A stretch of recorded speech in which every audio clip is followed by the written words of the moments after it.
asalaamaaleykum mbokki internet yi ñoo ngi leen di nuyu di leen ziar rawatina yéen mbokk yi abonné Bataaxal TV démb ti altine ji la woon modification loi bi nga xamante ni moom moo aju ci wàllum état d'urgence bi ñenn ci député yi nag profité nañ ci occasion boobu daal di wax li leen naqari ci état d'urgence ak couvre-feu bi ku ci mel ni Mame Diarra Fam ak yeneen député yi nga xamante ni ñoom ñoo fare ci opposition bi nag ànduñu ci procès de loi boobu. dinañ dellusiwaat ak yéen ci mbir moom nga xamante ni moom moo amoon foofu ca assemblée nationale ci mbirum modification loi bi nga xamante ni moom moo aju ci wàllum couvre-feu bi waaye laataa loolu dañuy tàmbali ak yéen ci génnug àdduna kii di Serigne Abdou Aziz Sy ibnu Serigne Moustapha Sy Jamil bi génn àdduna démb ci altine ci ngoon foofu la ci Tiwaawan ñu koy jaale ñëpp mboolem jullit di ko jaale itam képp koo xamante ni moom moo bokk foofu la ci Tiwaawan beneen naqar ak tiis bu dal ci ndoddu jullit yi di génnu àdduna kii di Serigne grand Serigne de Touba bi wuyoo ci turu oustaz Abdou Faye bi nekk fële ca village bu Réfane fa département bu Bambey moom itam ñu ngi koy jaale mboolem jullit. ñu dellu siwaat ak yéen ci modification loi bi aju ci wàllum état d'urgence ak couvre-feu mu nekk loi boo xamante ni moom lañ doon voté foofu ci assemblée nationale te mu mujjee jàll malgré li nga xamante ni moom mooy opposition bi député yi nga xamante ni bokk nañ ci opposition bi amal ku ci mel ni Mame Diarra Fam gis nañ ko ci à travers des vidéos muy dal ci kaw kii du président assemblée nationale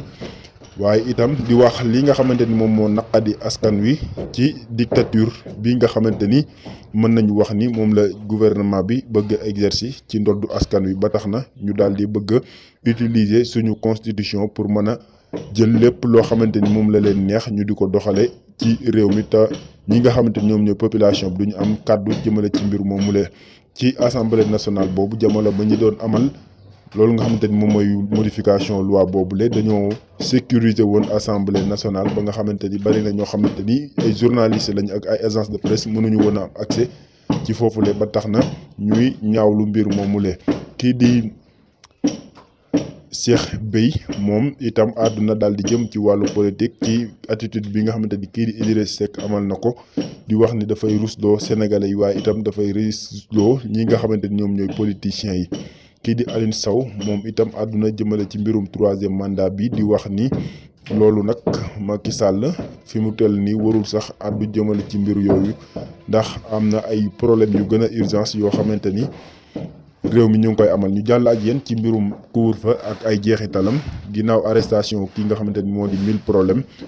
moom nag condamné nañ ko lu mat 3 mois de prison ginnaaw bi nga xamante ni gisoon nañ ko à travers di vidéo muy manifesté wu ci période du couvre-feu bi di def ay vidéo ànd ak ñenn ci ay ñoñam ñi doon taal ay pono ak ñi doon manifester lii nga xamante ni moom mooy décision bi ministre de l'intérieur jël moom nag tey ji ci altine ji lañ ko waroon a daal di àtte waaye mujjee nañ kaa condamné pour 3 mois de prison moom ak ñi nga xamante ni àndaale woon na ak ñoom ci manifestation boobule ki nga xamante ni moo di Fadel Barro bokk ci activiste yi itam nekk ancien coordonnateur du mouvement Y'en a marre àdduna daal di jëmale ci mbirum politique ak li nga xamante ni moom mooy mesures yi gouvernement bi jël moom jàpp na ni kii di njiitu réew mi moom moo njëkk a banaliser daal di ñàkk a respecter mesures yi nga xamante ni moom mooy mesures sanitaires yi ba tax na mu am yenn njeexital yi ndax gis nañ ko ci ay anniversaire ak yenn ndaje yoo xamante ni moom mooy cérémonie yu xamante ni moom la ñu doon amal di inaugurer ay pont ak yu demee ni ki noonu kon moom njiitu réew mi ak ay ñoñam ñoom ñoo njëkk a violer mesures sanitaires yi nga xamante ni moom la ñuy dicter askan wi. kii di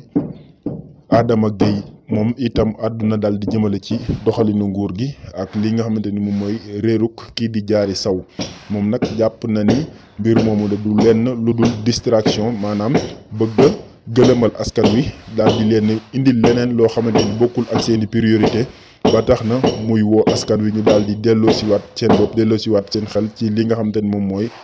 question yi gën a important mbirum réerum kii di Diary Sow ba tey ci wàllum jigéenu étudiante bi nga xamante ni moom moo nekkoon élève bi dàq jàng fële ca bitim réew ba tax na kii du njiitu réew mi joxoon ko trophée ñii nga xamante ne nag ñoom ñooy ay jegeñaaleem nekk foofu la sa France ginnaaw wàcc bu ñu wàccoon ci terrain bi di distribuer ay flyers daal di fexe nu ñu gisee seen camarade de classe boobule moom nag ñi nga xamante ni ñoom ñoo doon def mbir moomule ak ay jegeñaaleem ñi ngi sàkku si autorités yi ñu daal di leen di jox minimum de questions yoo xamante ni ñoom la ñuy disposer pour mën a dalal seen xel. waaye nag kii di consulat bu Sénégal bu nekk foofu la sa France ñoom dalal nañu xelu askan wi, ndax jàpp nañ ni ci hôpitaux yi ak morgue yi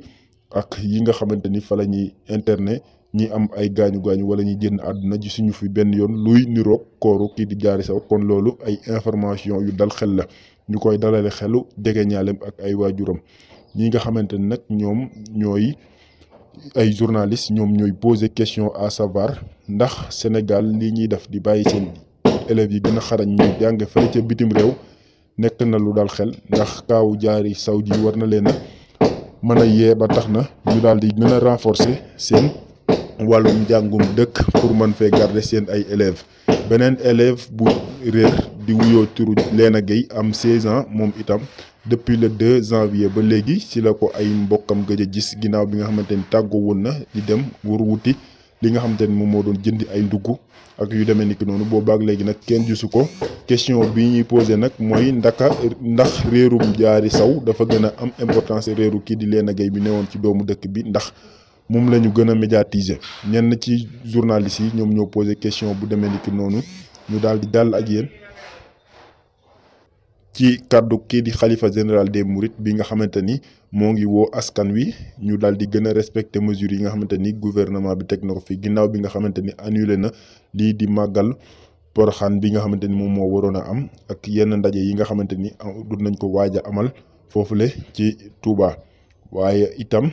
ci wàllu mbas mi ba léegi